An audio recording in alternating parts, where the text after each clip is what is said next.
Welcome back to my channel. So ಇವತ್ತು restaurant ಸ್ಟೈಲಲ್ಲಿ ನಾವು ಲೇಡೀಸ್ ಫಿಂಗರ್ ಕರಿ ಮಾಡೋಣ. ತುಂಬ ಚೆನ್ನಾಗಿರುತ್ತೆ. ಸೊ ಮಾಡೋದು ಹೇಗೆ ಅಂತ ನೋಡ್ಕೊಳ್ಳೋಣ. ನಾನೆಲ್ಲ ಈ ಥರ ಒಂದೊಂದು 2 ಇಂಚಸ್ ಥರ ಈ ಥರ ಕಟ್ ಮಾಡ್ಕೊಂಡಿದ್ದೀನಿ. ಇದೇ ರೀತಿ ಕಟ್ ಮಾಡ್ಕೋಬೇಕು, ಆವಾಗಲೇ ಚೆನ್ನಾಗಿರುತ್ತೆ. ಈಗ ಸ್ಟವ್ ಆನ್ ಮಾಡಿಕೊಂಡು ನಾನು ಪ್ಯಾನ್ ಇಟ್ಕೊಂಡಿದ್ದೀನಿ. ಇದು ಚೆನ್ನಾಗಿ ಬಿಸಿ ಆಗಲಿ ಸ್ವಲ್ಪ. ಈಗ ಬಿಸಿಯಾಗಿದೆ. ಇದನ್ನು ನಾವು ನೀಟಾಗಿ ಸ್ವಲ್ಪ ಫ್ರೈ ಮಾಡ್ಕೊಳ್ಳೋಣ. ಆಯಿಲ್ ಏನೂ ಹಾಕ್ಕೊಳ್ಳೋದು ಬೇಡ, ಹೀಗೆ ಫ್ರೈ ಮಾಡ್ಕೊಳ್ಳಿ.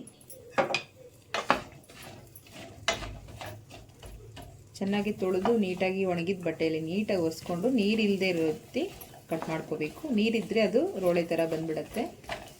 ಚೆನ್ನಾಗಿ ಒದ್ದೆ ಎಲ್ಲ ಹೋಗಬೇಕು ಅದ್ರ ಮೇಲೆ. ಆ ರೀತಿ ಡ್ರೈ ಕ್ಲಾತ್ ತೊಗೊಂಡು ಕ್ಲೀನಾಗಿ ಒರೆಸ್ಕೋಬೇಕು. ನೋಡಿ, ನಾನು 4 ಆನಿಯನ್ ತೊಗೊಂಡಿದ್ದೀನಿ. ಇದು ಬೆಳ್ಳುಳ್ಳಿ ನೀವು ಚಿಕ್ಕದಾಗಿ ಪೀಸ್ ಮಾಡ್ಕೋಬೇಕು. ಚಿಕ್ಕದಾಗಿ ಹೆಚ್ಕೊಂಡು ಅದನ್ನು ನಾವು ಈ ಥರ ಶಾರ್ಪ್ ಮಾಡ್ಕೋಬೇಕು.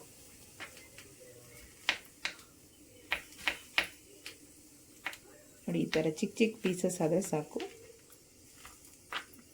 ಈ ರೀತಿ ಬರಬೇಕು. ಈ ರೀತಿ ಶುಂಠಿ ಕೂಡ ಅಷ್ಟೇ, ನಮಗೆ ಚಿಕ್ಕ ಚಿಕ್ಕ ಪೀಸ್ಗಳಾಗಬೇಕು. ತುಂಬ ನೈಸಾಗಿ ಕಟ್ ಮಾಡ್ಕೊಳ್ಳಿ.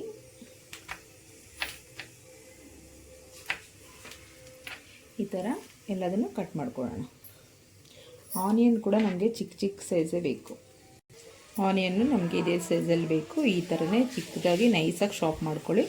ಈ ರೀತಿಯಲ್ಲಿರಬೇಕು. ನೋಡಿ, ಈ ರೀತಿ ನಮಗೆ ಒಂಚೂರು ಕೂಡ ರೋಳೆ ಥರ ಆಗಲ್ಲ. ನಾವು ನೀರು ಹಾಕದೆ, ಆಯಿಲ್ ಹಾಕದೆ, ಏನು ಮಾಡದೆ ನಾವು ಇದನ್ನು ಈ ಥರನೇ ಬೇಯಿಸ್ಕೊಂಡ್ರೆ ನೀಟಾಗಿ ರೋಳೆ ಥರ ಆಗಲ್ಲ.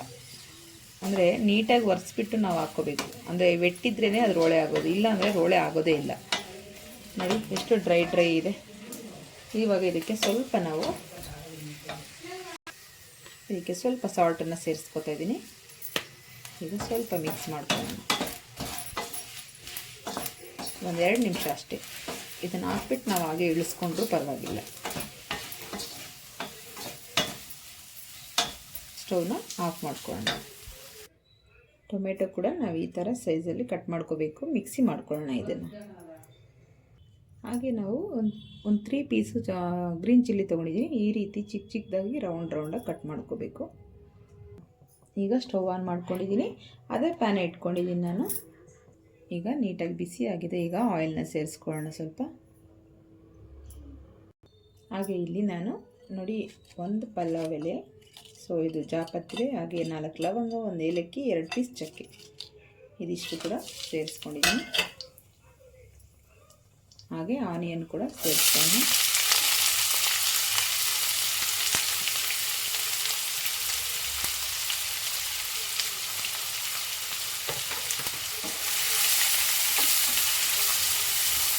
ಚೆನ್ನಾಗಿ ಮಿಕ್ಸ್ ಮಾಡ್ಕೊಳ್ಳಿ.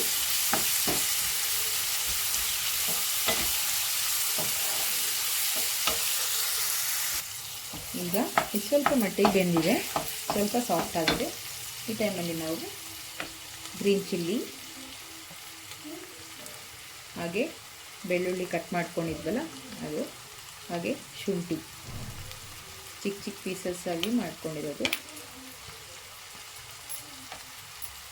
ಸೊ ಇದನ್ನು ಕೂಡ ನೀಟಾಗಿ ಫ್ರೈ ಮಾಡ್ಕೊಂಡು ನೋಡಿ. ಇದು ಎಲ್ಲ ಸಾಫ್ಟ್ ಆಗಿದೆ ಇವಾಗ, ಬಟ್ ನಮಗಿನ್ನೂ ಫ್ರೈ ಆಗಬೇಕು. ಸ್ವಲ್ಪ ಗೋಲ್ಡನ್ ಕಲರ್ ಬರಬೇಕು. ಆ ರೀತಿ ಬಂದರೆ ನಮ್ಗೆ ಒಳ್ಳೆ ಫ್ಲೇವರ್ ಬರುತ್ತೆ. ಒಳ್ಳೆ ಘಮ ಇದೆ ಇವಾಗ. ಶುಂಠಿ ಬೆಳ್ಳುಳ್ಳಿ ಇದೆಯಲ್ಲ, ಸೊ ಹಾಗಾಗಿ ಚೆನ್ನಾಗಿ ಟೇಸ್ಟ್ ಕೂಡ, ಸ್ಮೆಲ್ಲು ಎಲ್ಲ ನೀಟಾಗಿ ಬರುತ್ತೆ. ಸೊ ನಮಗಿನ್ನೂ ಸ್ವಲ್ಪ ಬ್ರೌನ್ ಕಲರ್ ಬರಬೇಕು. ಆಗ ಚೆನ್ನಾಗಿ ಮಸಾಲೆ ಚೆನ್ನಾಗಿರುತ್ತೆ.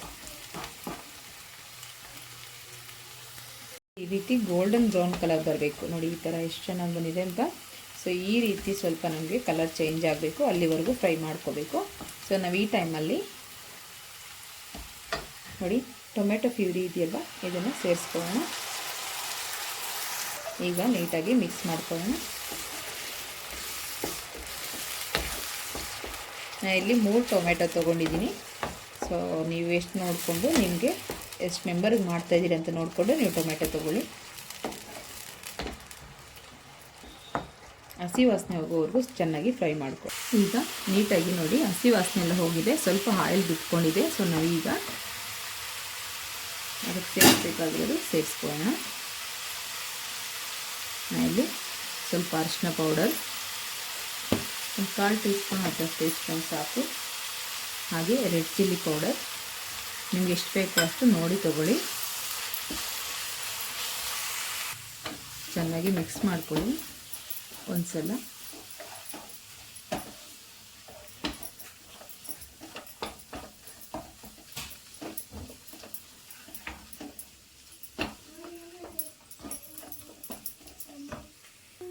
ಈಗ ನಾವು ಸ್ವಲ್ಪ ಗರಂ ಮಸಾಲ ಸೇರಿಸ್ಕೊಳ್ಳೋಣ. 1 ಟೇಬಲ್ ಸ್ಪೂನ್ ಅಷ್ಟು ಸಾಕು. ಹಾಗೆ ಸ್ವಲ್ಪ ಕೊರಿಯಾಂಡರ್ ಪೌಡರ್, ಇಲ್ಲ ನಿಮ್ಮ ಮನೆ ಸಾಂಬಾರು ಪೌಡರ್ ಇದ್ದರೆ ಅದನ್ನೇ ಸೇರಿಸ್ಕೊಳ್ಳಿ. ನಾನು ಇಲ್ಲಿ ಒಂದು 1 ಟೇಬಲ್ ಸ್ಪೂನ್ ಅಷ್ಟು ಸೇರಿಸ್ಕೊಂಡಿದ್ದೀನಿ. ಅದನ್ನು ಕೂಡ ನೀಟಾಗಿ ಮಿಕ್ಸ್ ಮಾಡ್ಕೊಳ್ಳೋಣ.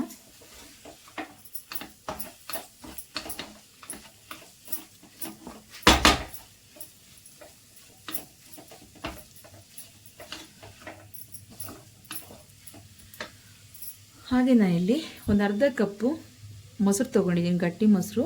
ಚೆನ್ನಾಗಿ ಮಿಕ್ಸ್ ಮಾಡ್ಕೋಬೇಕು, ಚೆನ್ನಾಗಿ ಬೀಟ್ ಮಾಡ್ಕೊಂಡು ಇಟ್ಕೊಂಡಿರೋದು ಇದು ಮೊಸರು. ಸೊ ನಾವು ಇದನ್ನು ಕೂಡ ಸೇರಿಸ್ಕೊಳ್ಳೋಣ.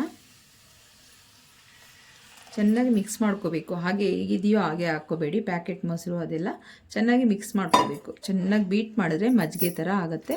ಸೊ ನಾವು ಅದನ್ನು ಈ ರೀತಿ ಮಾಡಿಕೊಂಡು ಈ ರೀತಿ ಹಾಕ್ಕೊಂಡು ಮಿಕ್ಸ್ ಮಾಡ್ಕೋಬೇಕು. ಚೆನ್ನಾಗಿ ಎಲ್ಲ ಮಿಕ್ಸ್ ಮಾಡಿಕೊಂಡ್ರೆ ಹೊಂದುತ್ತೆ ಎಲ್ಲ. ಸೊ ಮಸಾಲೆ ಎಲ್ಲ ಹಾಕಿದ್ದೀವಲ್ಲ, ಸೊ ಅದೆಲ್ಲ ನೀಟಾಗಿ ಪೌಡರೆಲ್ಲ ನೀಟಾಗಿ ಇದಾಗಬೇಕು. ಈಗ ನಾನು ಇದಕ್ಕೆ ಸ್ವಲ್ಪ ಅದೇ ಮೊಸರನ್ನ ಆ ಪಾತ್ರೆ ತೊಳೆದು ಅದನ್ನು ನೀರು ಸೇರಿಸ್ತಾ ಇದ್ದೀನಿ ಅಷ್ಟೇ. ಅದನ್ನು ಕೂಡ ನೀಟಾಗಿ ಮಿಕ್ಸ್ ಮಾಡ್ಕೊಳ್ಳಿ.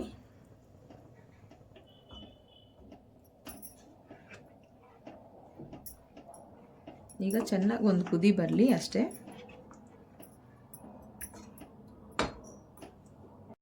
ಈಗ ಸ್ವಲ್ಪ ನಾವು ಸಾಲ್ಟನ್ನು ಸೇರಿಸ್ಕೊಳ್ಳೋಣ. ನೋಡಿಬಿಟ್ಟು ಸೇರಿಸ್ಕೊಳ್ಳಿ. ನಾವು ಆಗಲೇ ಬೆಂಡೆಕಾಯಿ ಕೂಡ ಫ್ರೈ ಮಾಡುವಾಗ ಸ್ವಲ್ಪ ಸೇರಿಸಿದ್ವಲ್ಲ, ಸೊ ಈಗ ಎಷ್ಟು ಬೇಕೋ ಅಷ್ಟು ನೋಡಿ ಸೇರಿಸ್ಕೊಳ್ಳಿ. ಈಗ ನಾವು ಫ್ರೈ ಮಾಡಿ ಇಟ್ಕೊಂಡಿರೋ ಬೆಂಡೆಕಾಯಿ ನೋಡಿ ಈ ಥರ ಇದೆ. ಸೊ ಈಗ ಸೇರಿಸ್ಕೊಂಡ್ಬಿಡೋಣ.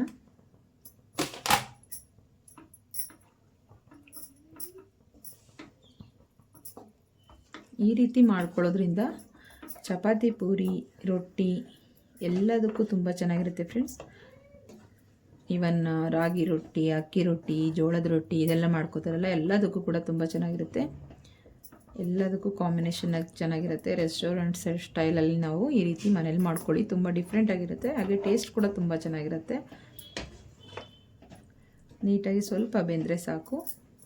ನೀರು ಬೇಕಾದರೆ ನೀವು ಸ್ವಲ್ಪ ಸೇರಿಸ್ಕೊಳ್ಳಿ ಬೇಕಂದರೆ, ಇಲ್ಲ ಇಷ್ಟು ಗಟ್ಟಿ ಬೇಕು ಅಂದರೆ ಹಾಗೆ ಬಿಡಿ. ನಾನೀಗ ಸ್ವಲ್ಪ ವಾಟರ್ನ ಸೇರಿಸ್ತಾ ಇದ್ದೀನಿ, ಜಾಸ್ತಿ ಬೇಡ, ಒಂದು ಅರ್ಧ ಕಪ್ ಅಷ್ಟೇ. ತುಂಬ ಸೇರಿಸಿದ್ರೆ ಆಮೇಲೆ ತೆಳುವಾಗ್ಬಿಡುತ್ತೆ, ಅದು ಸಾಂಬಾರು ಆಗಿಬಿಡುತ್ತೆ, ಕರಿ ಆಗಲ್ಲ, ನಮಗೆ ಗ್ರೇವಿ ಥರ ಬರಲ್ಲ. ಇಷ್ಟಾದರೆ ಸಾಕು. ಇವಾಗ ಸ್ವಲ್ಪ ಲಿಡ್ ಕ್ಲೋಸ್ ಮಾಡಿ ನೀಟಾಗಿ ಸ್ವಲ್ಪ ಬಾಯ್ಲ್ ಮಾಡಿಬಿಡೋಣ. ಹಾಗೆ ನಾವು ಇದಕ್ಕೆ ಒಂದು ಅರ್ಧ ಟೇಬಲ್ ಸ್ಪೂನಷ್ಟು ಶುಗರ್ನ ಸೇರಿಸಬೇಕು. ತುಂಬ ಜಾಸ್ತಿ ಬೇಡ, ಒಂದು ಅರ್ಧ ಟೇಬಲ್ ಸ್ಪೂನ್ ಅಷ್ಟೇ. ಸೊ ಅದು ಚೆನ್ನಾಗಿ ಸ್ವೀಟು ಖಾರ ಎರಡೂ ನೀಟಾಗಿ ಈಕ್ವಲಾಗಿ ನಮ್ಗೆ ಇದಾಗುತ್ತೆ. ಅದು ಅಷ್ಟು ಸ್ವೀಟ್ ಬರಲ್ಲ, ಚೆನ್ನಾಗಿರುತ್ತೆ ಟೇಸ್ಟ್. ಈಗ ನೋಡಿ ರೆಡಿಯಾಗಿದೆ. ಮೇಲೆ ನಾವು ಸ್ವಲ್ಪ ಕೊತ್ತಂಬರಿ ಸೊಪ್ಪನ್ನು ಹಾಕ್ಕೊಳ್ಳೋಣ.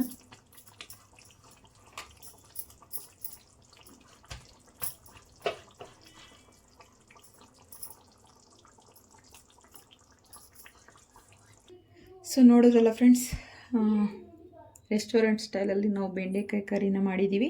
ತುಂಬ ಚೆನ್ನಾಗಿರುತ್ತೆ, ತುಂಬ ಅದ್ಭುತವಾಗಿರುತ್ತೆ. ನೀವು ರೋಟಿ, ಚಪಾತಿ ಯಾವುದಕ್ಕಾದರೂ ಕಾಂಬಿನೇಷನ್ ಮಾಡ್ಕೋಬೋದು. ತುಂಬ ಅಂದರೆ ತುಂಬ ಟೇಸ್ಟಿಯಾಗಿರುತ್ತೆ. ನೀವು ಕೂಡ ನಿಮ್ಮ ಮನೇಲಿ ಮಾಡ್ಕೊಳ್ಳಿ, ಹೇಗಿದೆ ಅಂತ ಕಾಮೆಂಟ್ ಮಾಡಿ ತಿಳಿಸಿ.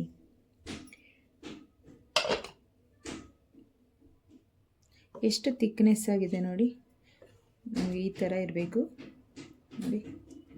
ಈ ರೀತಿ ಇದ್ದರೆ ತುಂಬ ಚೆನ್ನಾಗಿರುತ್ತೆ ಬೆಂಡೆಕಾಯಿ ಕರಿ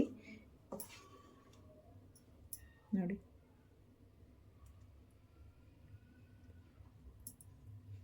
ಈ ರೀತಿ ನಿಮ್ಮ ಮನೇಲಿ ಕೂಡ ಮಾಡಿಕೊಂಡು ಹೇಗಿದೆ ಅಂತ ಕಾಮೆಂಟ್ ಮಾಡಿ ತಿಳಿಸಿ.